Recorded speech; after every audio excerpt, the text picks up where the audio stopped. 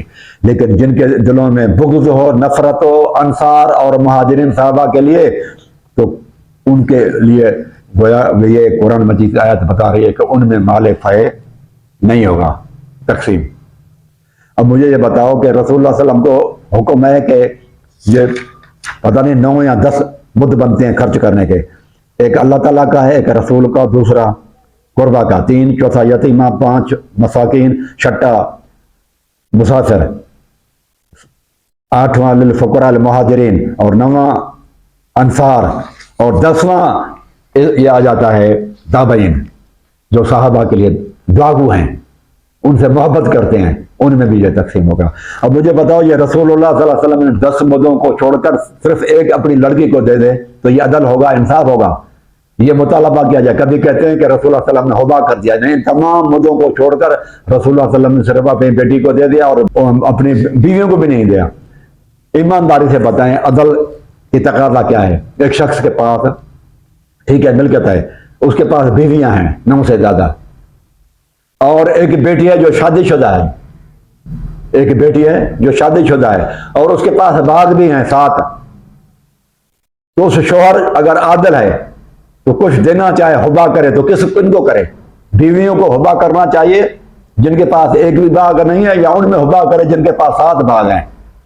اور پھر جن کے پاس 7 باغ ہیں ان کے لیے واویلا کیا جاتا ہے، اور جن کے پاس ایک بھی باغ نہیں ہے اور والدین بھی کچھ نہیں چھوڑا ان کے لیے اور ان کے لیے کوئی سوچتا ہی نہیں ہے. تو کیا یہ انصاف ہے بھائیوں؟ یہ خود آپ لوگ سوچیں کہ کیا ہے. اب یہ جو میں نے آپ کو بات بتا دی اصول کافی کی کہ رسول اللہ صلی اللہ علیہ وسلم کے بعد وہ خلیفے کا حق ہے، امام کا حق ہے. اور امام عربی میں خلیفے کو کہتے ہیں، وہ امام جو رسول اللہ صلی اللہ علیہ وسلم کے بعد ہے. امام مانا لیڈر. اگر یہ کہتے ہیں کہ نہیں، امام کے مانا روحانی پیشوا، اگر اس کا حق ہے تو پھر بھی خاتون جنت پر الزام کیوں لگاتے ہو کہ ابو بکر کے پاس ابو بکر نے باغ نہیں دیا؟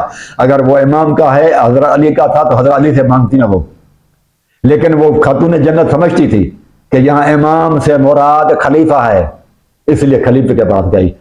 یہاں خاتون جنت کا عقیدہ شیعہ بھائیوں کے خلاف ہے، کیونکہ شیعہ بھائی کہتے ہیں امام سے مراد روحانی پیشوا ہے، جبکہ خاتون جنت فاطمہ الزہرا رضی اللہ تعالیٰ عنہ وہ عقیدہ، اس کا عقیدہ تھا کہ وہ خلیفہ ہے ابو بکر کے پاس، اس لیے گئی تھی. یہ سوچیں آپ کہ اللہ تعالیٰ نے قرآن مجید میں رسول اللہ صلی اللہ علیہ وسلم کو یہ فرمایا، اب رسول اللہ صلی اللہ علیہ وسلم کے بعد یعنی کہ خلیفہ ہے، وہ خلیفہ اپنے پاس رکھے گا ٹرسٹی کے طور پر. وہ وارث نہیں ہے اس کا کہ کسی کو ملکت یہ بانٹ دے، بلکہ یہ سارے بینیفیشریز ہیں، فائدہ لینے والے ہیں. اس کی جو آمدنی نکلے گی، زمین نہیں بانٹی جائے گی فدق کی، مال فے کی، بلکہ جو آمدنی ہوگی اس آمدنی میں سے ان کو مختلف مدوں میں خرچ کیا جائے گا، ہر ایک کو دیا جائے گا. تو یہ ہے قرآن مجید کا آیت. اب مجھے یہ بتاؤ کہ اگر یہ کسی کو دے دیا جائے، باغ فدق تقسیم کر دیا جائے، تو مہاجرین اور انصار میں بانٹ دیا جائے بالفرض بی بی خاتون جنت کو، کیونکہ یہاں پر ہے ولد القربہ والیتامى والمساکین. بی بی خاتون جنت کو دے دیا جاتا باغ صدق، تو ان کو کون دے گا پھر؟ یتامى، مساکین، ابن السبیل، فقراء المہاجرین والانصار، اور وہ لوگ جو بعد میں آئیں گے تابعین صحابہ کے بعد، ان کو کون دے گا؟ اگر بانٹ دی جاتی تو یہ قرآن مجید کے خلاف ابو بکر صدیق کرتے. کیوں؟ کہ حکمران کے پاس رہے گی تو حکمران تو سب کو دیتا آئے گا، پھر اس حکمران کے بعد دوسرا خلیفہ آئے گا، پھر اس میں بھی سب کو دینا ہے، پھر تیسرا آئے گا، اس میں بھی دینا ہے. لیکن اگر کسی کو آپ نے دے دی بالفرض، اگر وہ خاتون جنت کو دے دیتا، یہ فے کا جو ہے مال ہے، زمینیں اور جو فدق کا جاگیر تھی، تو مجھے بتاؤ پھر یہ ان کو کون دیتا؟ کہاں سے دیتے؟ کون دیتا؟ وہ تو قبضہ کر کے ہر ایک بیٹھ جانا تھا، اس نے کسی کو کچھ نہیں دینا تھا. مساکین کو، غریبوں کو کون دیتا؟ پھر یہ ہے کہ صحابہ کے بعد وہ جو بعد میں ایمان لائے لوگ اور جو صحابہ سے محبت رکھتے ہیں اور اللہ تعالیٰ سے دعائیں مانگتے ہیں، ان میں بھی تقسیم کرنا ہے یہ، جس کو تابعین کہتے ہیں، تابعین۔ ان تابعین میں کون کرے گا؟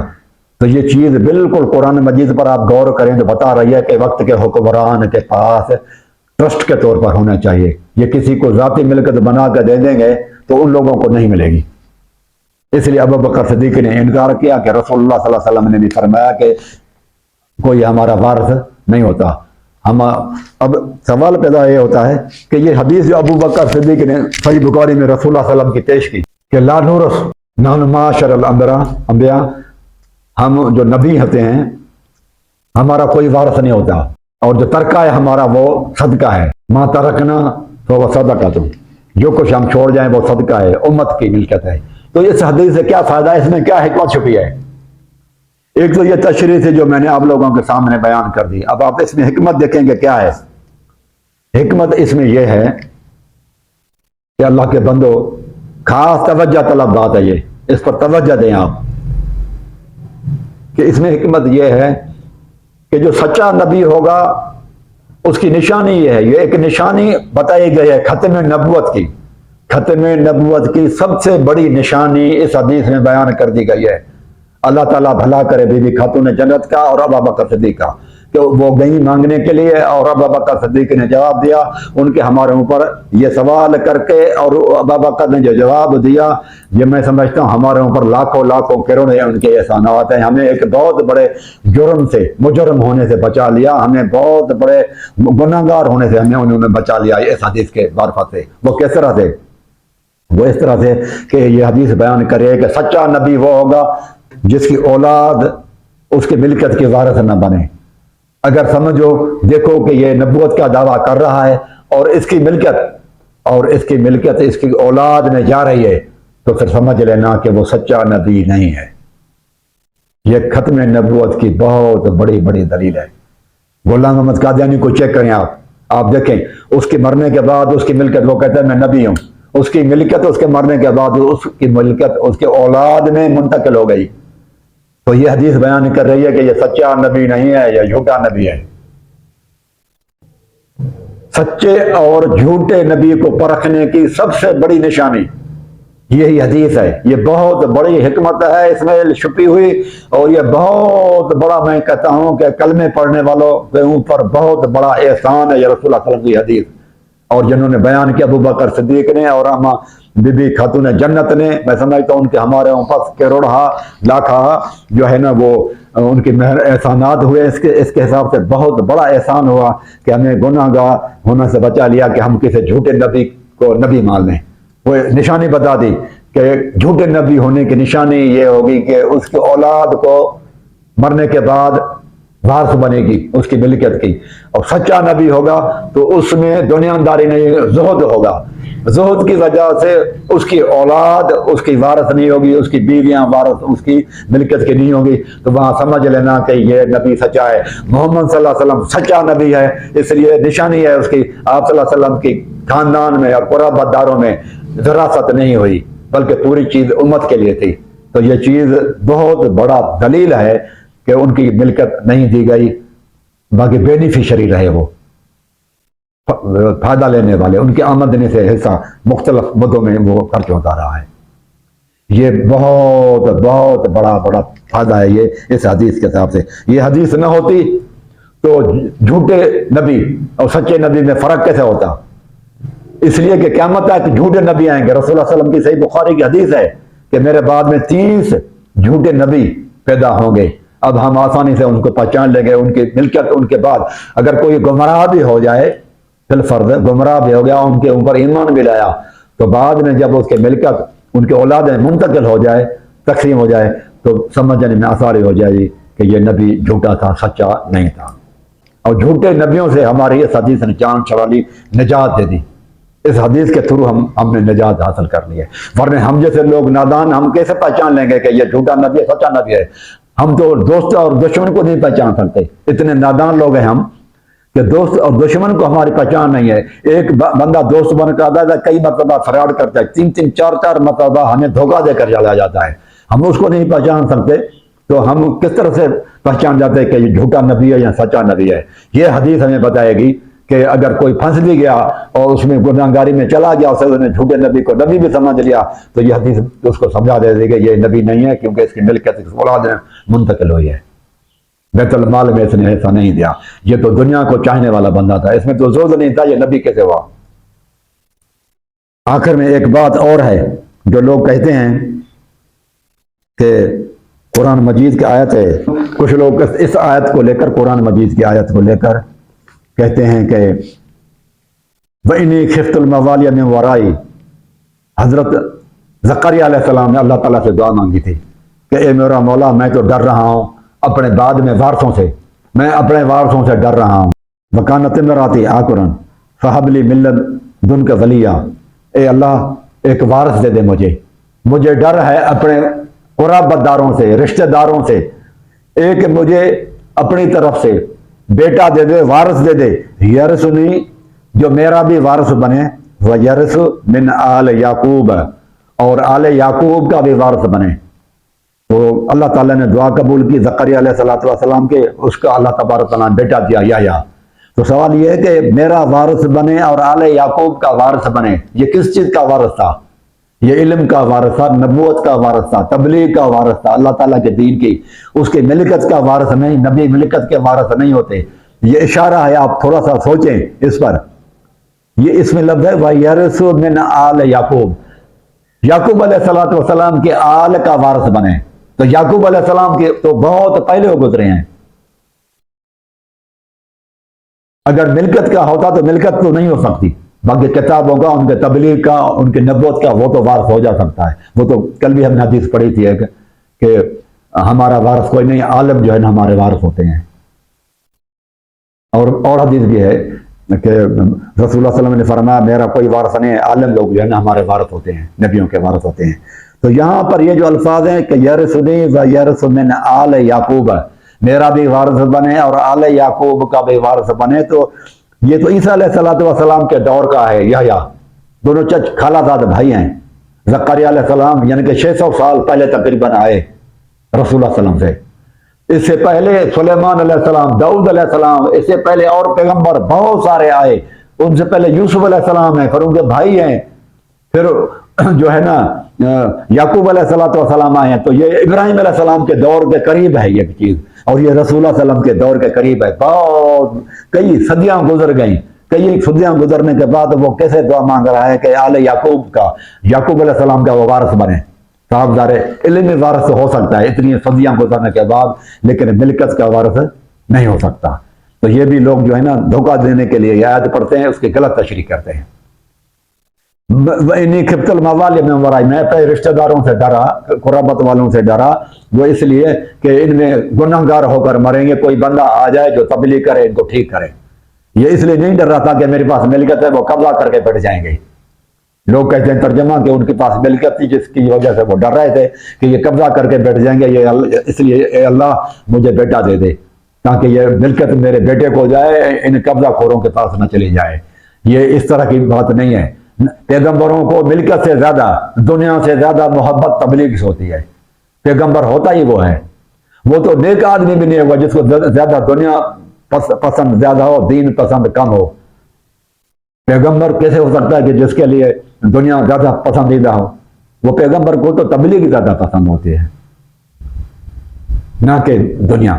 لہذا یہ اس طرح کا ترجمہ کر کے اور مفہوم لے کر یہ پیغمبر زکریا علیہ السلام کی غلط مفہوم لیا جا رہا ہے، یہ انہیں لوگوں کی غلطی ہے، اللہ تعالیٰ ہمیں معاف کرے۔ تو بھائیو، اب میں آپ لوگوں کے سامنے چیزیں رکھتا ہوں، خود سوچیں کہ خاتون جنت شوہر کے بغیر آئیں کیونکہ حضرت علی رضی اللہ تعالیٰ عنہ نہیں آئے، اس کو آپ کیا کہیں گے؟ آپ خود ہی سوچیں کہ یہ صحیح ہے یا غلط ہے۔ اور اگر شوہر سے مشورہ کیا تھا کہ آئیں کہ تو وہ پھر کیوں نہیں چلے؟ وہ حضرت علی رضی اللہ تعالیٰ عنہ کیوں نہ آئے؟ کیونکہ خاتون جنت نے خود کلام کیا، اگر علی رضی اللہ تعالیٰ عنہ ساتھ ہوتے تو وہ خود بات کرتے ابو بکر کے ساتھ، وہ بعد میں آئے ہیں، کچھ لوگ کہتے ہیں وہ بعد میں آئے تھے لیکن ساتھ تو نہیں آئے نا۔ اس کا مطلب یہ ہے کہ بغیر شوہر کے اگر کوئی عورت آئے تو اس کو آپ کیا سوچیں گے، یہ کام اس کا صحیح ہوگا یا غلط ہوگا؟ دوسرا یہ ہے کہ اگر علی رضی اللہ تعالیٰ عنہ یا بی بی خاتون جنت، ان دونوں میں سے اکیلا ہونے کی وجہ سے یا بی بی خاتون جنت ناراض ہے علی سے، یا علی رضی اللہ تعالیٰ عنہ خاتون جنت سے ناراض ہے، ان دونوں میں سے ایک ناراض ہے، اس لیے پتہ چلتا ہے کہ بی بی خاتون جنت اکیلی آئی۔ پھر قرآن مجید کی آیت ہے کہ وَقَرْنَ فِي بُيُوتِكُنَّ، گھروں میں عورت رہے۔ تو بی بی خاتون جنت کے لیے جو کہا جاتا ہے کہ وہ کہتی تھی کہ مجھے دفن کرنا، جب میں وفات پا جاؤں تو دفن کرنا رات کے وقت تاکہ دوسرا بندہ کوئی نہ دیکھے۔ تو یہ بھی معلوم ہوا کہ وہ دوست کی بات غلط ہے، کیونکہ وہ تو دن دہاڑے حضرت ابوبکر کے پاس گئی، تو یہ اس طرح کی جو باتیں لوگ کرتے ہیں وہ پھر غلط ہیں۔ اور یہ جو گئیں ادھر تو یہ اس کا عمل آپ خود دیکھیں کہ کس طرح کے۔ پھر یہ کہ جو لوگ کہتے ہیں، ہمارے شیعہ بھائی کہتے ہیں کہ مرتے دم غصہ کیا اور ابوبکر سے بات نہیں کی، تو یہ تو قرآن مجید کی آیت وَالْقَاظِمِينَ الْغَيْظَ وَالْعَافِينَ عَنِ النَّاسِ وَاللَّهُ يُحِبُّ الْمُحْسِنِينَ، ایک طرف یہ قرآن مجید کی آیت ہے، کیا یہ اس قرآن مجید کی آیت پر عمل نہیں کیا؟ 8-10 کھجور کے درختوں کے لیے 7 باغ بھی ساتھ ہیں الحمدللہ، 7-8 درختوں کی وجہ سے بی بی خاتون جنت اتنا غصہ کر گئیں کہ ابوبکر سے کلام نہیں کیا ساری وفات پانے تک۔ اور پھر ساتھ ہی میں لوگ کہتے ہیں کہ وصیت بھی کر گئیں کہ ابوبکر کو میرے جنازے میں بھی شامل نہیں کرنا۔ اتنا غصہ، اگر اتنا غصہ ہے تو ایک طرف یہ قرآن مجید کے آیت کے مومن تو وہ لوگ ہیں جو غصے کو پی جاتے ہیں۔ اب آپ خود دیکھیں کہ خاتون جنت کی وہ تعریف کرتے ہیں یا خاتون جنت میں نعوذ باللہ منہا، آپ لوگ خود اندازہ لگائیں کہ یہ اقدام خاتون جنت کا جو شیعہ بھائی کہتے ہیں، یہ ان کے کہنے کے تو قول صحیح ہوگا یا غلط ہوگا؟ دوسرا یہ بیان کرتے ہیں کہ 6 یا 7 اگر درختوں کے لیے کیا جائے اور 7-8 باغ بھی ہوں تو یہ زہد کے بھی خلاف ہے۔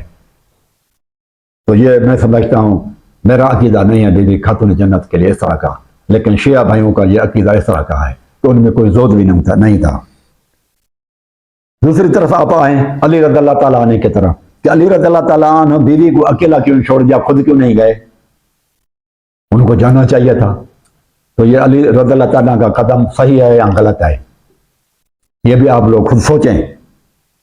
پھر قرآن مجید کا آیت ہے وَآتِ ذِی الْقُرْبَىٰ حَقَّهُ، قرابت داروں کو ان کے حقوق دے دیں۔ حضرت علی کہتے ہیں 35واں خطبہ 127 پیج پہ کہ امام کا فرائض میں سے یہ بھی ہے کہ جو لوگوں کے حقوق ہیں وہ ان کو دلوائے جائیں، امام کے فرائض میں داخل ہیں۔ بی بی خاتون جنت کا حق تھا اگر، تو علی رضی اللہ تعالیٰ عنہ نے کیوں نہیں دلوایا؟ اور یہ آیت قرآن مجید کے اوپر حضرت علی نے عمل نہ کیا، تو یہ قرآن مجید کی آیت پر حضرت علی نے اگر عمل نہ کیا تو یہ صحیح کیا یا غلط کیا، یہ بھی آپ خود ہی فیصلہ کر لیں۔ آپ اس پر دیکھیں، اس حدیث سے یہ بھی ثابت ہوا کہ ابوبکر کی خلافت حق پر تھی۔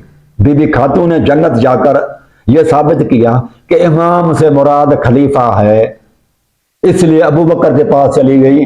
امام سے مراد روحانی امام، روحانی لیڈر، وہ مراد نہیں لیا۔ اگر روحانی لیڈر مراد لیتی تو علی رضی اللہ تعالیٰ عنہ کے پاس آتی کہ آپ وارث ہیں رسول کے بعد، تو آپ مجھے دے دیں، لیکن انہوں نے خلیفہ ابوبکر کو سمجھا، اس لیے ان کے پاس گئیں اور حق کا خلیفہ سمجھا، جو کہ شیعہ مذہب کے خلاف ہے۔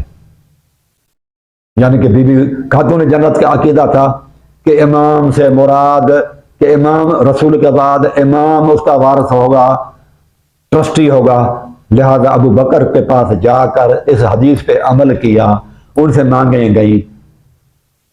یہ ثابت کرتا ہے کہ ابو بکر کو وہ خلافت کو حق سمجھتی تھی، طاغوت یا غاصب نہیں سمجھتی تھی۔ اگر غاصب سمجھ کر گئی تو قرآن مجید کی آیت کی ضد میں آ جائیں گی، جس میں یہ ہے کہ وَقَدْ أُمِرُوا أَن يَكْفُرُوا بِهِ، کہ طاغوت کے پاس فیصلہ کروانے کے لیے نہ جاؤ، اس کا انکار کرو۔ اگر خاتون جنت، یہ آیت نمبر 60 ہے سورۃ نساء کی، کہ ایمان والوں کو روک دیا گیا ہے کہ طاغوتوں کے پاس جا کر فیصلہ نہ کروائیں۔ اگر بی بی خاتون جنت اس کو طاغوت سمجھ کر گئی تھی، ظالم سمجھ کر گئی تھی، غاصب سمجھ کر گئی تھی، تو بتائیں قرآن مجید تو روک رہا ہے، تو یہ خاتون جنت کا جو فیصلہ ہے جانے کا، آپ خود پھر دیکھیں کہ یہ صحیح ہوگا یا غلط ہوگا۔ اقول قولی ھذا، اللہ تعالیٰ آپ ہمیں سمجھنے کی توفیق عطا فرمائے۔